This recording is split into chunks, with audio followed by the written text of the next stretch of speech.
Get ready for a wild ride, NFL fans, because the kickoff game between the Eagles and Cowboys was an absolute roller coaster of emotions, filled with controversy, stunning plays, and a glaring void in the Dallas defense.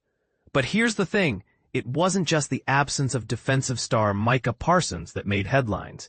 It was the shocking behavior of Eagles star defensive tackle Jalen Carter that stole the show. Before the game even started, Carter was ejected for spitting on Dallas quarterback Dak Prescott, leaving everyone wondering what had just happened.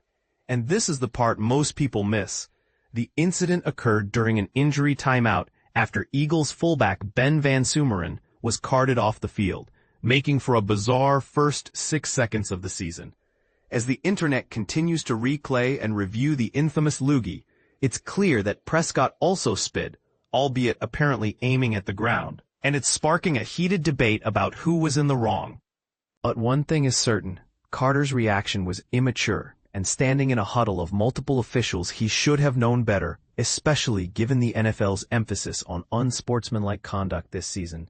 It's not out of the question that Carter could face suspension, and as he said after the game, "I feel bad for my teammates and the fans out there." Now, let's talk about the game itself, which was supposed to feature two of the NFL's top defenders, but ended up with neither. And it showed. Before the hour-long lightning delay in the third quarter, not a single drive ended in a punt. And with Carter out of the lineup, the Cowboys ran right at the middle of the Eagles' defense, while Prescott picked on a thin Philadelphia secondary.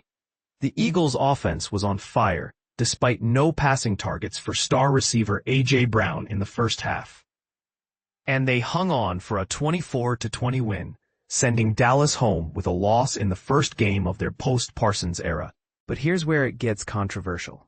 Jerry Jones said the move to trade Parsons would help Dallas invest in run defense, claiming, "We haven't been able to stop the run in key times in several years."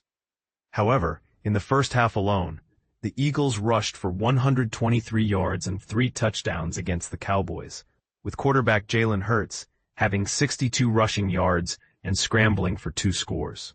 It's hard to see a defensive front that can't pressure with 4 as sustainable, especially in a conference loaded with talented offenses. Jones said post-game that he was happy with the effort, but it's clear that the Cowboys need a great pass rusher to compete.